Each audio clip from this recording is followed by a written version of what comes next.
Alrighty, welcome everyone. I would like to welcome you to the 7th annual Ida B. Wells Lecture on behalf of Africana Studies here at Villanova University. My name is Brian Crable from the Department of Communication and Africana Studies affiliated faculty, and I'm very pleased to be here introducing our speaker for today, Professor Patrice Rankin, who has just recently, and I understand this is the first public announcement of this, been named the Dean of Arts and Humanities at Hope College in Michigan. So very pleased for Professor Rankin. But two at a time, yeah.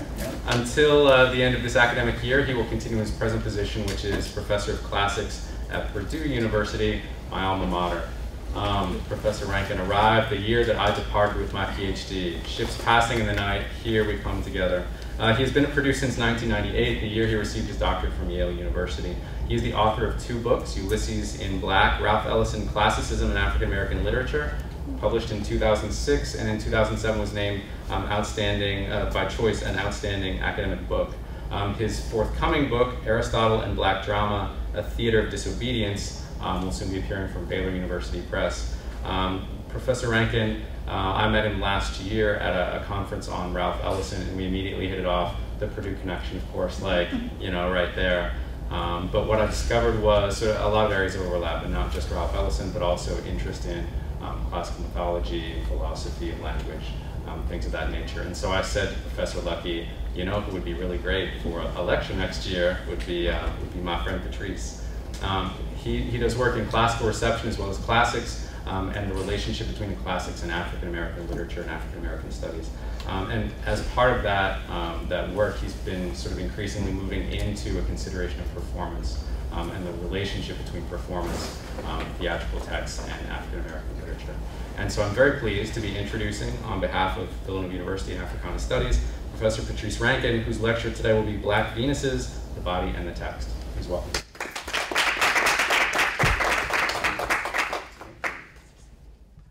If you will allow me a moment just to sort of, oh, there we are. Okay, make sure that that's not blocking up and it doesn't need my password or anything. Thank you, Dr. Lucky, for your work in getting me here and all the coordination that you've done. I've had a nice stay at the hotel. It's been relaxing. Thank you, Dr. Crable, for picking me up from the, I was going to say airport, but it was actually the train station. And in a way, I see this as an opportunity to pick his brain. Just at dinner alone, I think I got 5 new book references, some of which I knew about and neglected to read, and others, the majority of them I didn't know about. So I think he probably only got 1 from me, if even. So I'm thankful for the opportunity to have you, well, to pick your brain, because this is really more Brian's area than mine. Brian mentioned my previous work, and I kind of, since no one here really knows me, I wanted to just kind of frame what I'm going to do today around a broader, longer consideration of what my overarching scholarly interest has become over time. I didn't know it was going to be this. In a way, my interest has been that of the place of African Americans in what I like to call modernity. That is the way that we construct the world around us, the role of race in that, and its relationship to antiquity, which is always part of this issue of modernity. I met Dr. Crable last year, as he mentioned, at a conference on Ellison's work, Ralph Ellison's work, and my first book was, of course, on Ralph Ellison's work. I became really interested in reading Ralph Ellison on the way that he used mythology, the way that he crafted individual identities out of a sense of ritual and a sense of the past, the sense of the ways that we sort of enact certain dramas within real life. I came to realize that he was a student of the classics to some extent. Not only did he have Latin in high school in Oklahoma, but he also came to really enjoy reading what was then the Cambridge School of Mythology, later Kenneth Burke and other such authors. So I became really interested in the relationship between Ralph Ellison and the classics. And that's really blurry, but that's the first book, Ulysses in Black, Ralph Ellison, Classicism in African American Literature. How many people have read Invisible Man who are here today? Okay, so since most people haven't, I'll just briefly say that what's interesting in terms of connections for today is the way that the novel, which is a kind of Bildungsroman, kind of development of a young African-American protagonist, the work is published in 1952, so that's around, it's sort of contemporary with 52. It's not a realistic novel, but it does imagine this young man journeying through America around that time. So a segregated America. He's moving from the South to the North. He's been kicked out of college, a college that looks a lot like the historical Tuskegee Institute. And he imagines a certain freedom that's going to come once he's in New York City.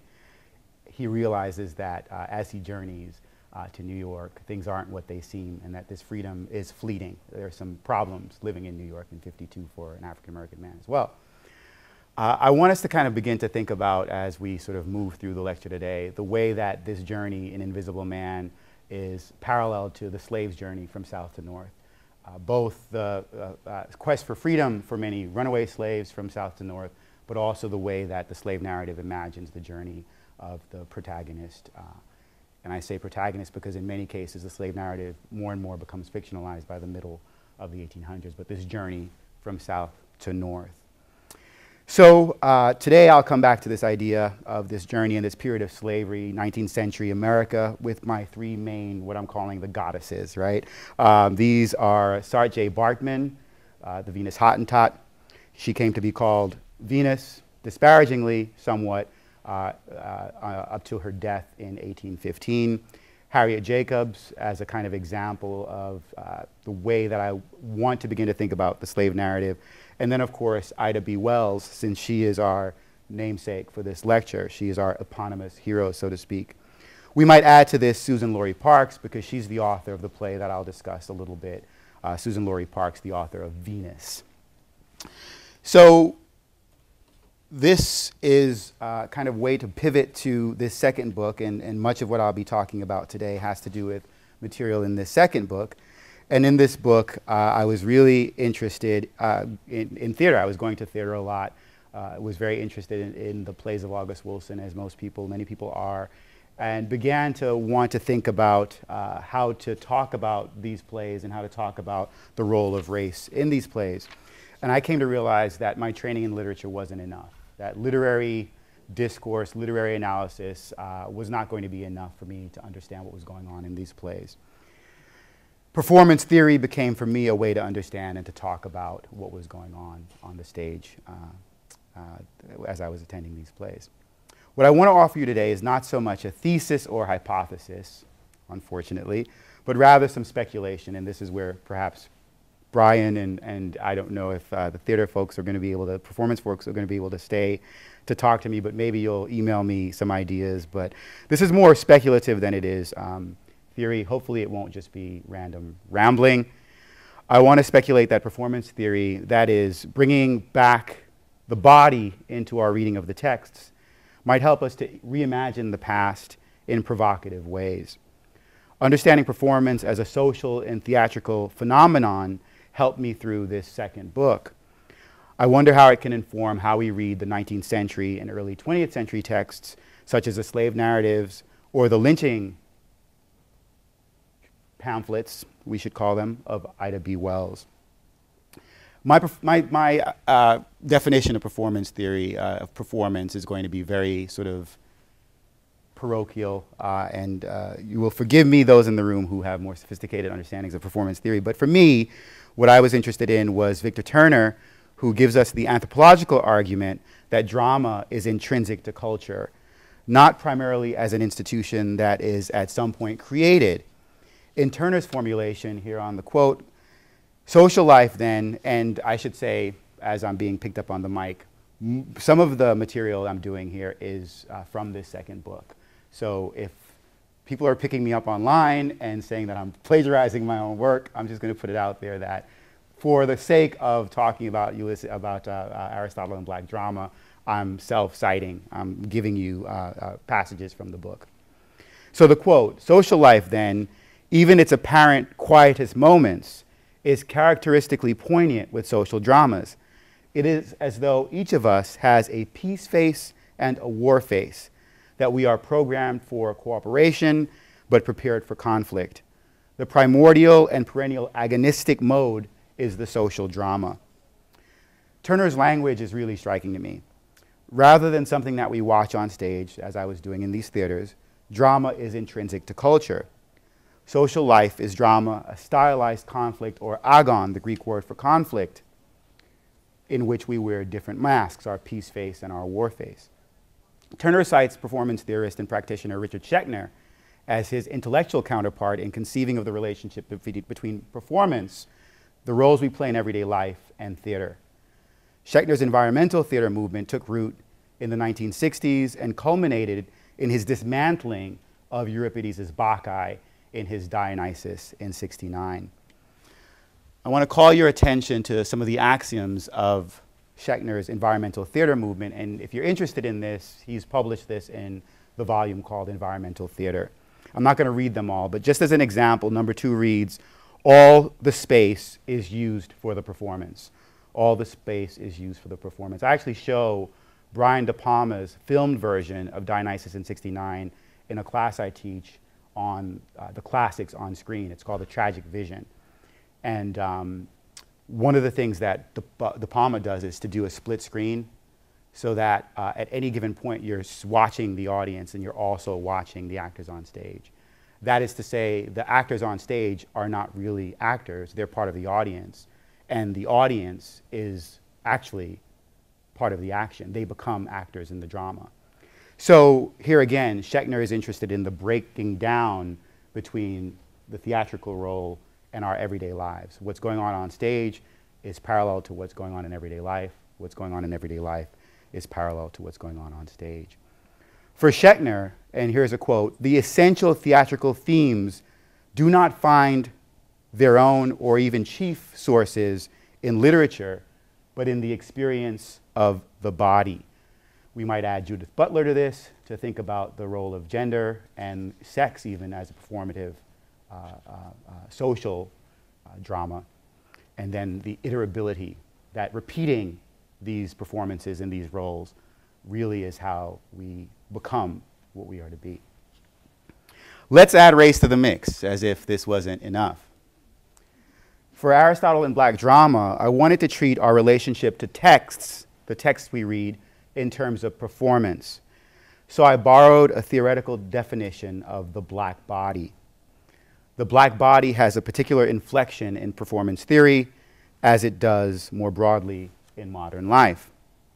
Black bodies signify certain things to different people. I'm not going to say that there's one black body, there's one idea of the black body, but the range is there, and it would be way too much for me to explore that range here today. I think of Kamani Gray, who was killed about a month ago in New York City during a stop and search. Black male, what does the black body signify to a New York City police officer?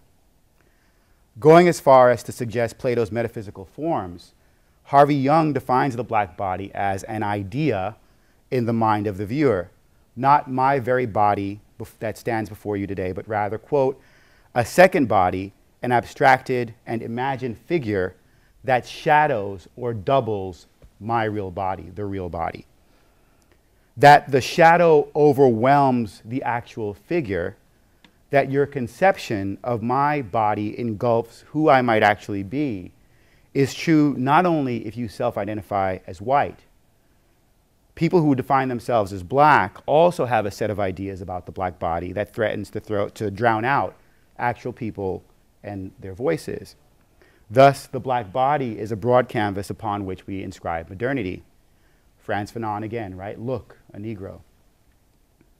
So in Aristotle and Black body and Black drama, I titled the relationship between classical text and the body a theater of civil disobedience, a theater of civil disobedience. Of course, here I'm citing or thinking about Martin Luther King Jr.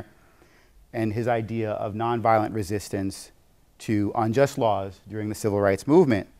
This to me was an instantiation of a certain relationship between texts and the body.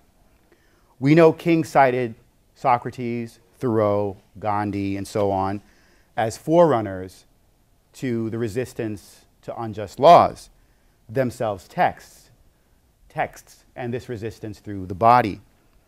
In civil disobedience, bodies move into unlawful public spaces, places where they, quote unquote, didn't belong. Black bodies occupy segregated lunch counters. When we read such documents as King's letter from a Birmingham jail closely, we come to understand that King conceived of civil disobedience as a theatrical performative, and dramatic act.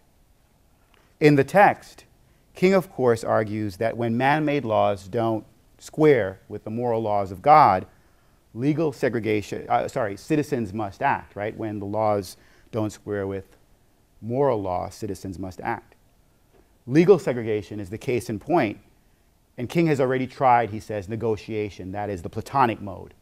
He has tried negotiation. Because of the blasted hopes, he says, of the promise of integration, the lingering realities of political and social inequality, King and his fellow citizens prepare for direct action. This dramatic action requires physical motion, quote, whereby we present our very bodies as a means of laying our case before the conscience of the local and national community, unquote. Through bodies, some marked as black, and now moving through space in uncustomary, formerly unnatural ways, blocking streets, sitting in lunch counters, and on buses where they, by law, do not belong, King and the protesters dramatize, he says, the issue of segregation and immoral laws, texts, that can no longer be ignored. He goes on to say that history is the long and tragic story of the fact that privileged groups seldom give up their privileges voluntarily, end of his quote. Through their bodies, these black and white heroes of the civil rights movement alter the drama of American history. For King, civil disobedience is an idea and a dramatic act that socially and politically conscious citizens perform. At its most eloquent, civil disobedience is an artistic, performative art form. King uses the language of theater, bodies, drama, tragedy. He goes as far as to call civil disobedience the deus ex machina, right? Divine intervention. And he says that this is what will restore America. In other words, he uses terms very similar to those of Turner and Schechner.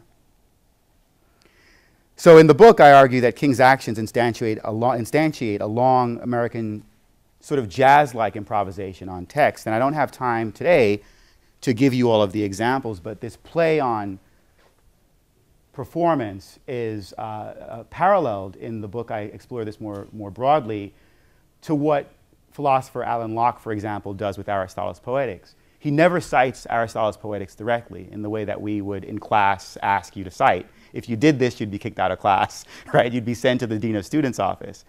But he says in a 1926 essay that America is calling for a serious drama that deploys the Negro as a natural-born actor. And here he's actually riffing on Aristotle's Poetics, where Aristotle says poetry in general can be seen to owe its existence to two causes, and they're rooted in nature. First, man's natural propensity for childhood, from childhood onwards, to engage in mimetic activity. August Wilson does the same thing. He never, or tries not to, cite Aristotle directly, but in one particular interview from the 80s, he kept referring to characters in his play as spectacle characters, right?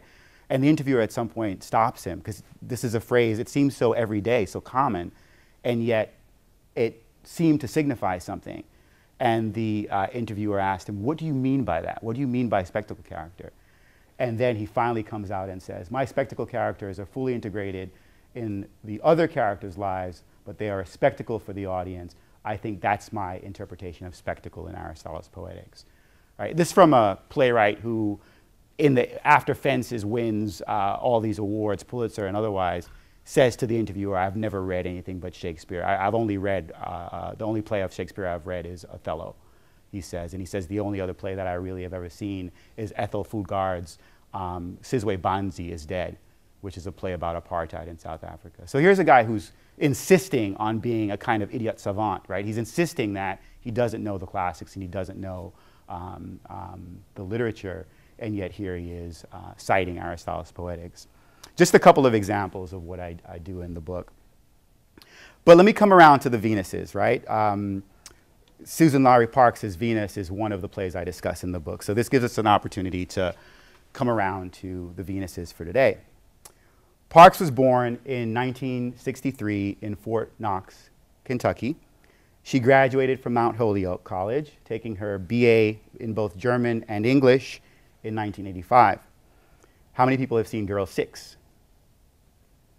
No Girl 6? This is happening with my students too. It gets to a point where there was a time when we had a common body of films and literature that we all, have you seen 42? Anyone go see 42 this weekend? What are we all watching? What was the last movie you saw? 42. What's the last movie you saw? I couldn't even tell you. Too much time in class, right? Yeah. All right, so if you go see Girl 6, Spike Lee, maybe there's a Spike Lee class, right, where you can watch all the films of Spike Lee. If not, it would be a great class, right? Yeah, right. But Susan Laurie Parks wrote the screenplay for Girl 6. She also wrote a screenplay for the film version of Their Eyes Were Watching God. So she gains her early career is in writing screenplays, and then she ends up writing over a dozen plays. I don't know if you know about the 2011 adaptation of Porgy and Bess, which Susan Laurie Parks was involved in.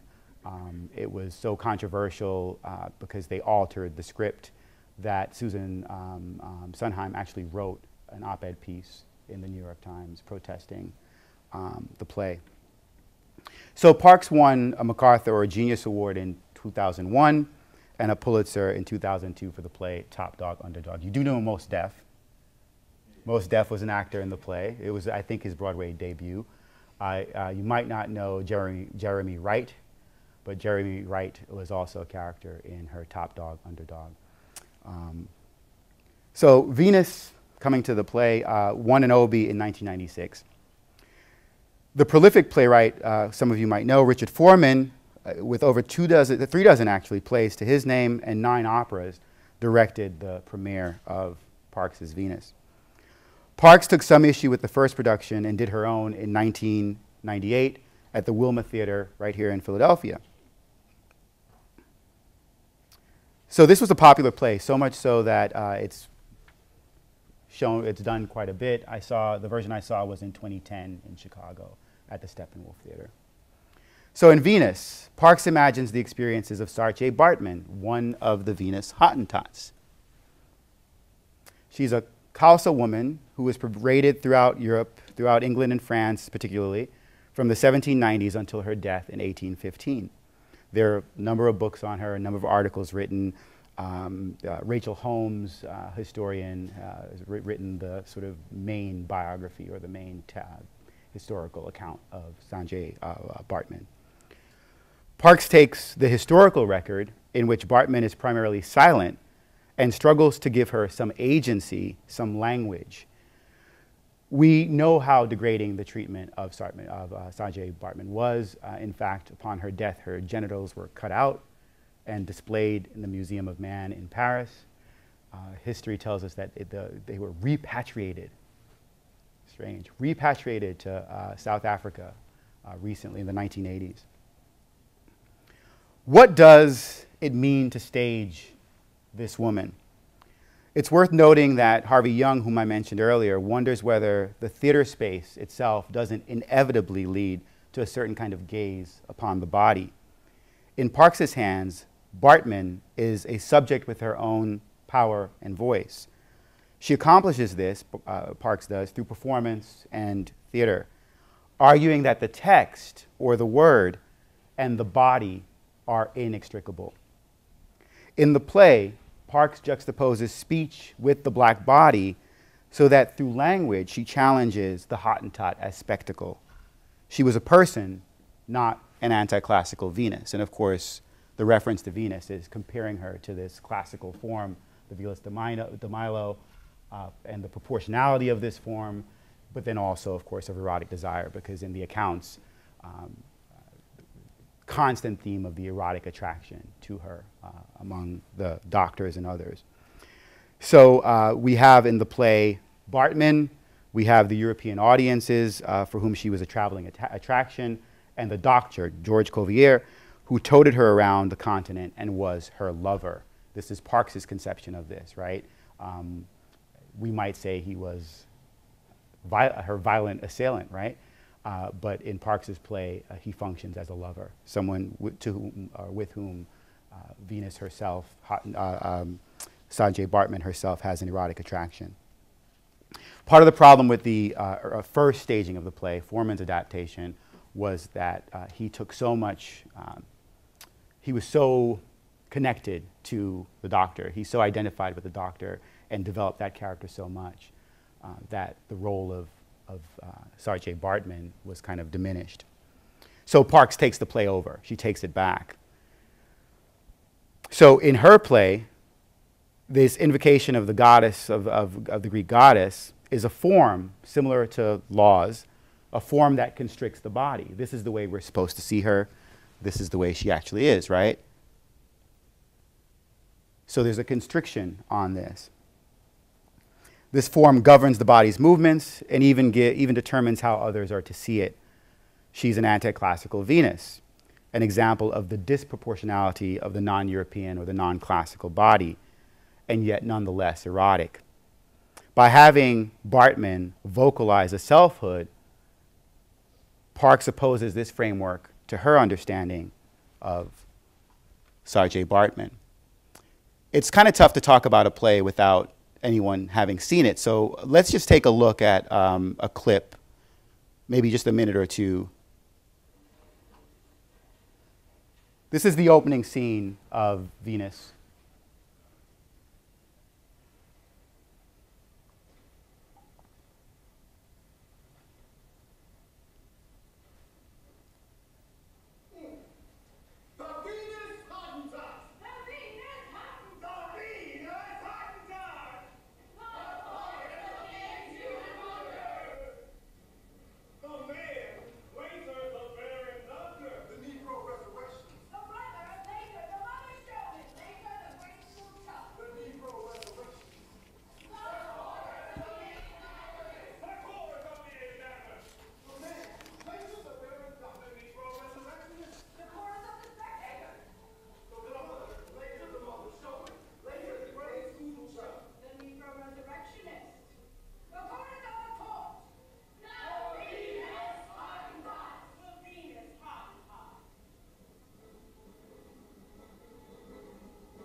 Another minute.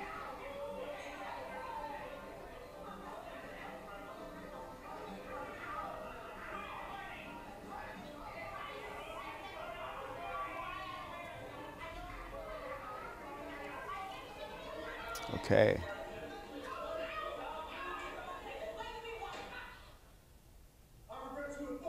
Listen.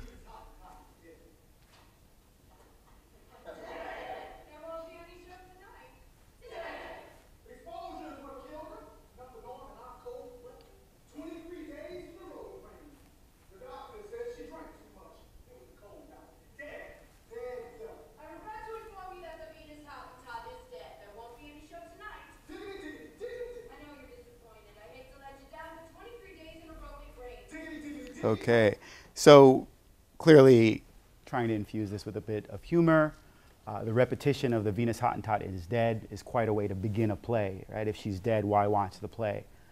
So all these different, I've sort of just noted a couple of things there for you to think about as I read. But this play evidences a disjunction between external form, or the rules and regulations, or the gaze upon the body, and language, not only in the inflected speech of characters, but even in Parks's very conception of theater.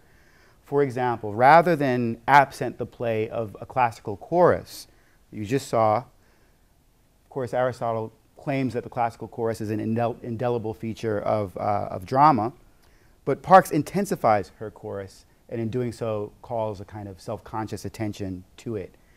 In her roles, rather than cast of characters, Parks lists the chorus as over and over again, and she proceeds to enumerate 5 different roles for this chorus. They are the 8 human wonders. You might have missed those lines because it's sort of, but they are called in that clip the 8 human wonders. They're also the spectators. They're the court that judges Bartman's humanness. They are the 8 anatomists who will examine her body. And they are the players in a play within a play, which is called, in the play, For the Love of Venus. The play begins, as we just saw, the chorus of spectators mirrors the audience in their desire to see a show.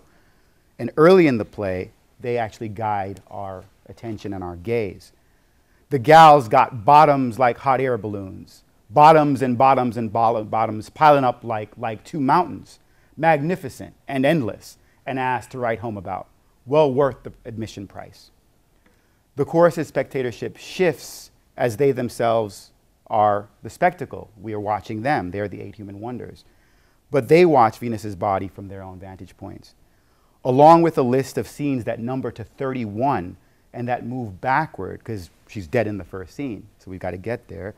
Parks's chorus is evidence of a framework for drama that the playwright will simultaneously exploit and confound. And this is, again, what I mean by a theater of civil disobedience. Rather than reject classical forms, Parks works through them as a way of forging new meaning out of them. Within this structure of a standard Greek play, but whose chorus is variable with scenes shifting and with a play within a play, Parks' characters express themselves in a language the inflection, appearance, and repetition of which challenges the reader. Parks speaks of her approach to language in terms of an architecture. This is her word. In the quote that I just read, the, T-H-U-H, as opposed to the, as the definite article, presents the actor with a feature that he or she cannot ignore, as does the pile-in, no G, pile-in up of bodies. These features are not necessarily markers for black speech. Rather, Parks represents a number of dialects. As she sees it, diction is colorful and worth paying attention to. Quote, this is Parks. Quote, sometimes people say okay. Sometimes people say okay. And it's fun to write. So I was just trying to get more specific, because if someone says, I'm going with you, okay? That's different from, I'm going with you, okay? It's different. It's a different thing going on. End of quote. Elsewhere, look at the difference between the, T-H-E, and the, T-H-U-H. The UH requires the actor to employ a different physical, emotional, and vocal attack. As simple as Parks's observations about language might seem, they are the centerpiece of her civilly disobedient use of the body. The last quote from Parks on the screen encapsulates the link between the text and the body that I'm trying to draw out here. She says, language is a physical act. Language is a physical act, something that involves your whole bod. Write with your whole bod. Read with your whole bod. Wake up. It's a great example from one of the last scenes of the play where Sartre says to the doctor, let's have love. That have is replacing make. They're about to have sex. Let's make love. What does it mean to have love? Let's have some love. Did she have love in her life? She made love. Did she have love? So, Parks's treatment of Bartman leads me to the broader question of agency for blacks within the historical context of the 19th century. And this leads me to really the beginnings of a project that I am beginning to kind of unwrap, and this is Slavery in the Book. Here again, the body and the text are in play, and here again I wonder, and this is where I'm going to hopefully pick some brains, what performance theory has to offer me in this discussion. Now, scholarship of late has done a kind of retake on the slave narrative. And I was just in DC and met with Adrienne Cannon, who is a librarian at the Library of Congress. And she said to me, well, you know, the slave narrative, it's an oral work. Most of the slaves dictated their narratives to someone who was interested in emancipation, someone to a, what's the word I'm looking for? No. People, gosh, the word is escaping my mind. It's going to be abolitionist. Thank you. Right? She just said that they dictated to abolitionists, and the abolitionists would write this down, and then that would be the slave narrative. We're finding out in scholarship that, in fact, there are two ways in which the slave narrative is actually being constructed. In the first place, Slaves are writing their own narratives in many cases, and in the case of Harriet Jacobs, I want to show you momentarily, I'm seeing not just a kind of citation of oral influence, but some literary allusion and literary citation as well, on the one hand. On the other hand, we know that the slave narrative very much influenced writers during the Victorian period, early 1800s. We know that, we now know that Charles Dickens was very much interested in Frederick Douglass. And it's likely that Frederick Douglass's narratives and the narrative of the slave finding his way to freedom, the runaway slave, is the framework for Great Expectations. So just some citation. The first book, for example, is a book that has this argument about Charles Dickens' Great Expectations. So we're reconceiving of the slave narrative, and some quotes here from Jacobs has led me to think of her work in a different way. Certainly, as I said, many of these quotes are from oral sources. We know that the poor worm shall prove her contest vain is from George Crabbe's 1826 quotations. It later comes up in an 1880 work on elocution, so perhaps these are oral. Come up to my parlor, said the spider to the fly, folkloric reference to which Jacobs refers. She is here talking about the master's attempt to get her to come back to her home after she has run away to the north. She's in New York. So yeah, these might very well be oral. There are also citations of biblical reference. The last one, for example, she's talking about Jacob and Rachel. But what strikes me are places where Jacob seems to be writing more erudite formulations than has been afforded to slave authors. And some classes, I was talking to Professor Lucky earlier about some work that classicists are doing.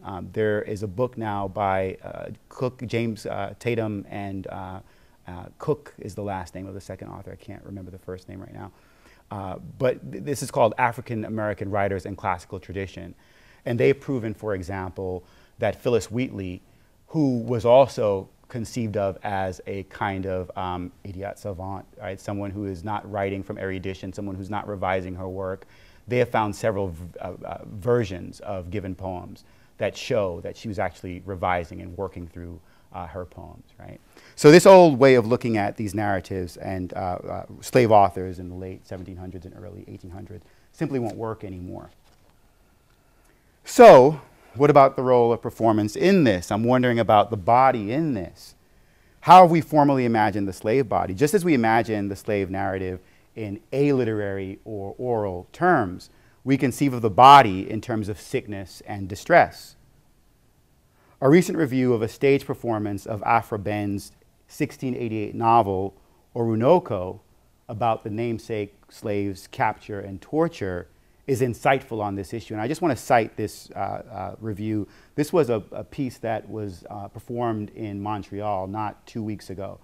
And the review says the following: the images of slavery have been so repeated as to become ironic. We are dangerously accustomed to them. I'm not sure that seeing again a half-naked black man being bound and beaten can offer anything new, which is not the same thing as saying that we don't need reminding of the evils of oppression. We absolutely do. But the repetition of some imagery, such imagery, becomes quickly fraught for me and borderline fetishistic. I completely agree with Caitlin Murphy, the reviewer here, wholeheartedly. How we traditionally imagine the black body in the context of the 19th century has been somewhat rightly, to an extent, in terms of slavery. Confined, enchained, scarred, with limited mobility. This is true not only in the American context. I was talking to Professor Crable last night about a conference I'm holding at Purdue in the fall where Kelly Redhaven, a colleague of mine, will be speaking. And she's interested in the iconography of slaves in the Greek context, in ancient Greece. And even in ancient Greece, the slave body is smaller than that of the master, is less proportionate, less fit, and on and on. So we're taught to imagine the slave body in certain ways, or we're accustomed to, right? So what I'm proposing here is that reimagining the black body as a discursive tool within the 19th century might help us to break traditions regarding how we read history, how we conceive of such discrete literary genres as the slave narrative. And Harvey Young, I keep citing him, but he's already done a good deal of conceptual work for us in his book, Embodying Black Experience. For him, the 1850 Zeely daguerreotypes of slaves taken for research at Harvard represent a kinetic art of stillness. And this is from, this one here is the Zeely daguerreotype.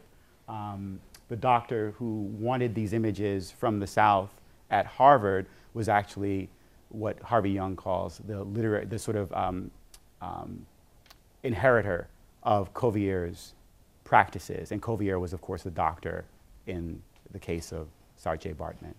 So he's interested in studying craniology, he's interested in studying proportions, and he's interested in the body. But what Young is interested here is the idea that there is an art here of stillness. All photographic technology can freeze time, but the pictures addressed here differ from others in the subject's, according to Young, performance of stillness, an enactment of a rest that resonates with their daily and lived embodied experience. Young ties this stillness to that of bodies in slave hulls in the foregoing centuries. Quote, "Their bodies are not the products of the Middle Passage. They embody the Middle Passage," end of quote. And as you might remember the cover of his book, he's got Jack Johnson there, right? And he's interested in the way boxers, in fact, have to practice stillness. We think of the boxer in terms of bobbing and weaving and in terms of movement, but what about the practice of stillness? Not just Ali against the ropes, but knowing when to stop, when to move. So he's interested in the kinetic art of stillness. While it would be difficult to build a literary theory around the body as a theoretical tool for the 19th century, performance begins to move in just that direction. The stillness of the slaves in the daguerreotypes, that of Jack Johnson and the civil rights protesters that King says have been asked to keep waiting, stillness, a stillness they have performed for too long. This is just the state of arrest that Harriet Jacobs discusses in Incidents in the Life of a Slave Girl. Jacobs reminds her reader of the kinetic control necessary to be holed up in a cellar for 7 years. And you might not need to zoom in, but there you have. I hardly, she says, expect that the reader will credit me when I affirm that I lived in that little dismal hole, almost deprived of light and air, and with no space to move my limbs for nearly 7 years. But it is a fact, and to me a sad one even now, for my body still suffers from the effects of that long imprisonment, to say nothing of my soul. Indeed, Jacobs deftly enjoins her reader to imagine a black body other than that racked with the stereotypical pain of the whip. What did Jacobs do in her stillness? What did she think? What did she read? And does Jacob then write with her whole bod, since language is a physical act? So I want to close today by coming around to our eponymous goddess, Ida B. Wells Barnett. I wonder if the liaison she creates between the text and the body might help us toward a more philosophical treatment of the aesthetics of the black body, a more elevated approach to our shared suffering. Wells was born in 1862. Let me get you to her. In Holly Springs, Mississippi. So she's born in a slave. She's born in 1862, but right around the time of the Emancipation Proclamation, which freed eventually her parents, who were slaves. They end up dying while she was very young. Her main writings are later. They're from the end of the 19th century, right? And they're concerned with lynching throughout the United States in the years that followed slavery, but I'm including her. And I've got the right to do so because she was born into slavery. So she's writing particularly after Reconstruction and after the withdrawal of federal troops from the South. Her pamphlets, Southern Horrors, Lynch Law in All Its Phases, this book was published in 1892, and then The Red Record, also from the mid-1890s. I'm interested in her relationship to presses. Her husband, Ferdinand Barnett, was a publisher. And I mention this only to underscore her connection to publishing houses and printers and how she helps to shape the image of blacks at the turn of the century, end of the 19th, beginning of the 20th century. One thing that's striking to me about these pamphlets is the remarkable number of presses that she cites, right? Presses from all over the country. The proliferation of publishing houses during the period, and Wells's deft deployment of them. So these include huge presses that we know of today, still the Chicago Tribune, New York Times, but there are also many smaller presses. In fact, the first press she worked with is a great instance of what happens at the moment of segregation, because she begins publishing in 1892 these accounts of lynching and in Mississippi, and it immediately becomes a touchstone. It immediately becomes this problem. She's actually chased out of town. The press is closed. And suddenly now that voice is silenced, right? So she has to find a way. In fact, she goes to England, and they give her a warm reception. They listen to what she has to say about lynching as it's developing in the United States. And she comes back and now has an avenue, and later on she meets Barnett, who is himself a publisher. So the first thing I'm interested, as I just mentioned, is interested in the press. The second thing that strikes me about the pamphlets, obviously given the subject matter, right, is the role of the body in them, the detail and perspective with which Wells describes lynching.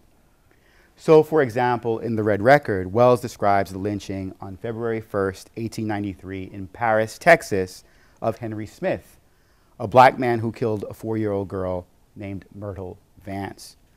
Wells makes the point that Smith was not well. He was mentally incompetent, but under the lynch law, every movement of the black body was subject to violence, whether that movement be consensual, sexual relationship between a black man and a white woman, a petty crime or perceived wrong, or the act of someone who was mentally unwell, such as that of Smith. Wells goes into great descriptive detail of how the lynch mob tracks Smith from state to state, finding him in Hope, Arkansas, returning him to Paris, where he was dragged from jail at high noon before 10,000 citizens. And I'm going to read you this description. You can read hundreds of them, right? You're going to hear things that are, really, this is a harmless one. This is not as bad as some of them, where we begin to talk about the dismemberment of the lynched body after the lynching, where members in the audience are taking away souvenirs. And Harvey Young actually has a wonderful article from 2005 on the black body as souvenir coming out of these lynchings. But listen to this description. Smith was placed upon a scaffold 6 feet square and 10 feet high, securely bound within the view of all beholders. And so he's taken out of jail, set up for lynching. Here the victim was tortured for 15 minutes by red-hot iron brands thrust against his quivering body. Commencing at the feet, the brands were placed against him inch by inch until they were thrust against his face. Then, being apparently dead, kerosene was poured upon him, cottonseed hulls placed beneath him and set on fire. In less time than it takes to relate it, the tortured man was wafted beyond the grave to another fire, hotter and more terrible than the one just experienced. End of quote. Honestly, this is nothing compared to some of the descriptions. Very mild. And this is just one of many examples of the journalistic detail with which Wells describes lynchings during this period of the Red Rule. Wells wants to recreate the event in the reader's mind, repeating the violence done to the body on the page, using rules of journalism and sociology that she, to some extent, invents. She's not given as much credit as W.E.B. Du Bois, for example. She's one of the forerunners in the scholarly discipline of sociology. Her precision raises the event to an eloquent aesthetic art that I'm wondering about in terms of the relationship between performance and aesthetics, mimesis, and the text. So I've been all over the place today, right? We looked at an 1815 historical figure who becomes a character on stage. We've looked at a slave narrative from the middle of the 1800s, and now we look at lynch narratives at the end of the 1800s. The thing that ties it all together is the black body and the question of the relationship between the body and the text. Here I'm arguing that Wells raises this lynching to a level of a kind of aesthetic art. Why is she repeating this? Why is she giving us these descriptions? Aristotle offers us something about why such descriptiveness might have a payoff for the reader. And here is Aristotle's Poetics. Objects which in themselves we view with pain, we delight to contemplate when reproduced with minute fidelity, such as the forms of the most ignoble animals and of dead bodies. The cause of this, again, is that to learn gives the liveliest pleasure, not only to philosophers, but to men in general, whose capacity, however, of learning is more limited. Thus, the reason why men enjoy seeing a likeness is that in contemplating it, they find themselves learning or inferring and saying, "Ah, that is he." For if you happen not to see the original, the pleasure will be due not to the imitation as such, but to the execution, the coloring, or some such other cause. Wells appeals to the reader in terms of a well-established aesthetic claim in Western philosophy, that repetition, that the mimesis of the event can be as shocking, as evocative of certain emotions as the event itself. She's looking at records in newspapers that are written from the perspective of the audiences to show that these men who were lynched for the most part were criminals, had done some crime, and she recuperates these narratives of the black body. Just closing up, I just want to sort of link Aristotle's idea to Hume so that we can raise this to a level of philosophical discussion. Hume says, "It seems an unaccountable pleasure when the spectator of a well-written tragedy receives from sorrow, terror, anxiety, and other passions that are in themselves disagreeable and uneasy. The more they are touched and affected, the more they are delighted with the spectacle. What is it then which in this case raises a pleasure from the bosom of uneasiness, so to speak, a pleasure which still retains in all the features and outward sympathy of distress and sorrow? I answer, this extraordinary event proceeds from that very eloquence with which the melancholy scene is represented." Ida B. Wells's writings amount to a mimesis of lynching, not just a historical or journalistic record.